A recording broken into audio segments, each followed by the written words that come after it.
Ephesians chapter 1 verse 3 ದೇವರ ನಮ್ಮ ಸಂದೇಶ ಮಾತನಾಡ್ತಾ ಇದ್ದಾನೆ. Blessed be the Lord and Father of our Lord Jesus Christ, who has blessed us with all spiritual blessing in heavenly peace in Christ. ಎಫೆಸ 1ನೇ ಅಧ್ಯಾಯ 3ನೇ ವಾಕ್ಯವನ್ನು ನಾವೆಲ್ಲ ಓದಿಕೊಳ್ಳೋಣ. 1ನೇ ಅಧ್ಯಾಯ 3ನೇ ವಾಕ್ಯ.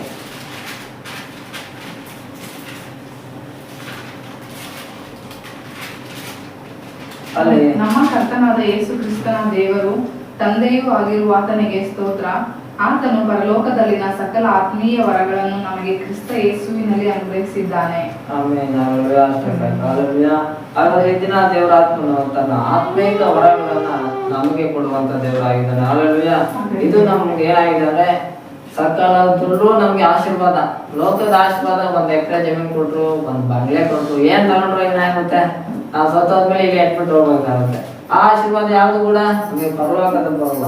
ಆದ್ರೆ ದೇವರು ಅದರಿಂದ ನಮ್ಗೆ ಹೇಳುವಂಥದ್ದು, ಈಗ ದುಡೀರಿ, ಕೆಟ್ಟು ಹೋಗುವ ಆಹಾರಕ್ಕಾಗಿ ದುಡಿಬೇಡ್ರಿ, ಪರಲೋಕದಲ್ಲಿ ಉಳಿಯುವಂತ ಆಹಾರಕ್ಕಾಗಿ ದುಡಿಬೇಕು. ಹಾಲೆಲೂಯಾ. ಅದು ಯಾವಾಗ ದುಡಿಬೇಕು, ನಾವು ಬದುಕಿರುವಾಗಲೇ ದುಡಿಬೇಕು. ಕೆಲವು ಸತ್ ಮೇಲೆ ನೋಡೋಣ ಕೂಡ ನಮ್ಗೆ ಯೋಚನೆ ಮಾಡ್ತಾರೆ.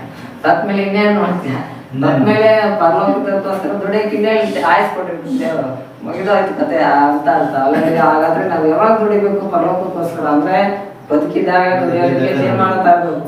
ನಾವು ತೀರ್ಮಾನ ತಗೊಂಡ್ರೆ ಅದು ನಮ್ಗೆ ಆಶೀರ್ವಾದ, ಅದು ನಮ್ಮ ಕುಟುಂಬಕ್ಕೂ ಆಶೀರ್ವಾದ, ನಮ್ಮ ಸಂಗಡದಲ್ಲಿ ಇರುವಂತ ಎಲ್ಲರಿಗೂ ಕೂಡ ಅದು ಆಶೀರ್ವಾದವಾಗಿ ದೇವರು ಬದಲಾಯಿಸುವವನಾಗಿರ್ತಾನೆ. ಹಾಲೆಲೂಯಾ.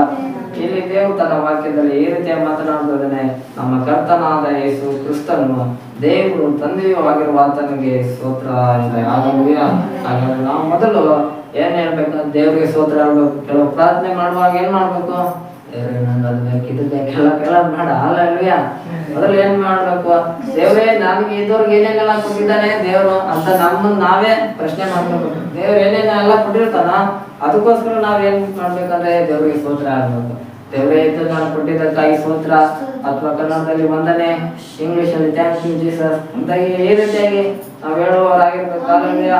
ಅದನ್ನ ದೇವರು ಮೆಚ್ಚುವವರಾಗಿದ್ದಾರೆ. ನಾವು ಮೊದಲಿಗೆ ದೇವ್ರೇ ನಂಗೆ ಅದಿಲ್ಲ, ಇದು ಕೊಡುವ, ಅದು ಬೇಕು, ಇದು ಕೊಡುವ ಅಂತ ನಾವು ಇದೆಲ್ಲ ಕೇಳ್ಬಿಟ್ರೆ ದೇವ್ರಿಗೆ ಹೋಗ್ಬೋದು. ಹಾಲೆಲೂಯಾ. ಯಾಕಂದ್ರೆ ದೇವರು ನಮ್ಗೆ ಎಷ್ಟೆಲ್ಲ ರೂಪಾಯಿನ ಆಶೀರ್ವಾದವನ್ನ ಈಗಾಗಲೇ ನಮಗೆ ಕೊಟ್ಟಿದ್ದಾನೆ. ಅದೆಲ್ಲದಕ್ಕೂ ನಾವು ಯಾವಾಗ ಥ್ಯಾಂಕ್ಸ್, ಯಾವಾಗ ಸ್ತೋತ್ರ ಹೇಳ್ತೇವೋ ಆಗ ದೇವರು ಅದನ್ನ ಮೆಚ್ಚುವವನಾಗಿರ್ತಾನೆ. ಹಾಲೆಲೂಯಾ.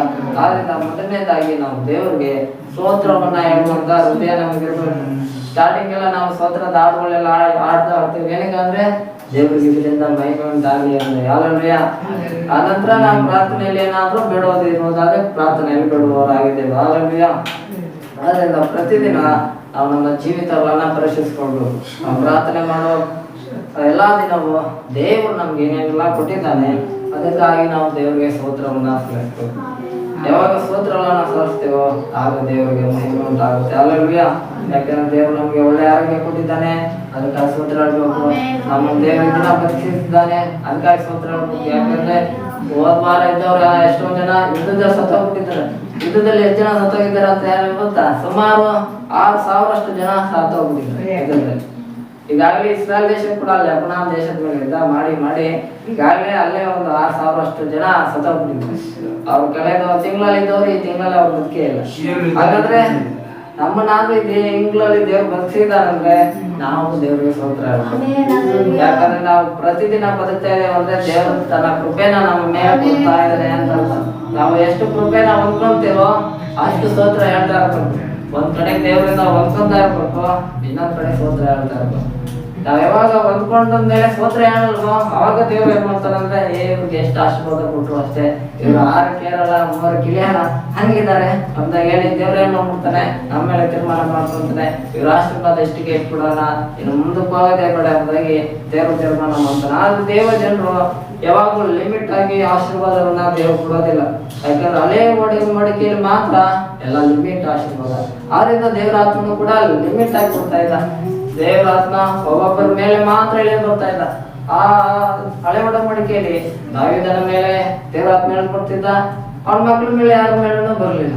ಆದ್ರೆ ಸೊಲೊಮೋನನ ಮೇಲೆ ಬಂದ ದೇವರಾತ್ಮನ ಅವ್ರ ಮಕ್ಳ ಮೇಲೆ ಕೂಡ ಯಾರ ಮೇಲೂ ಕೂಡ ದೇವರಾತ್ಮ ಬರಲಿಲ್ಲ. ಯಾಕಂದ್ರೆ ಹಳೆ ಒಡಂಬಡಿಕೆ ಸಂಪೂರ್ಣವಾಗಿ ಧರ್ಮಶಾಸ್ತ್ರದ ಸಭೆ, ಅದರಲ್ಲಿ ಆಶೀರ್ವಾದ ಎಲ್ಲ ಲಿಮಿಟ್ ಮಾಡಿಟ್ಟಿದ್ದ ದೇವರು, ಹಂಗಾಗಿ ಅವ್ರಿಗೆ ಲಿಮಿಟ್ ಆಗಿ ಇರ್ತಿತ್ತು. ಹೊಸ ಒಡಂಬಡಿಕೆ ದೇವ ಜನರಾದ ನಮಗೆ ಎಲ್ಲ ಆಶೀರ್ವಾದ ಲಿಮಿಟ್ ಇಲ್ಲ, ಎಲ್ಲ ಅನ್ಲಿಮಿಟೆಡ್ ಆಗಿದೆ. ಎಷ್ಟು ಬೇಕಾದ್ರೂ ಅಷ್ಟು ಆಶೀರ್ವಾದ ಕೇಳಿ ನಾವು ದೇವರಿಂದ ಪಡಿಬಹುದು. ಆದ್ರಿಂದ ಇಲ್ಲಿ ಹೊಸ ಒಡಂಬಡಿಕೆಯಲ್ಲಿ ದೇವರಾತ್ಮ ನನ್ನ ಮೇಲೆ ಮಾತ್ರ ಬರಲ್ಲ, ಯೇಸು ನಮ್ಮ ಎಲ್ಲರ ಮೇಲೂ ದೇವರಾತ್ಮ ಮೇಲೆ ಬರ್ತಾನೆ. ಅದಕ್ಕೆ ಆ ಹೊಸ ಒಡಂಬಡಿಕೆಗೂ ಹಳೆ ಒಡಂಬಡಿಕೆಗೂ ಬಹಳ ವ್ಯತ್ಯಾಸ ಇರುತ್ತೆ. ಹಳೆ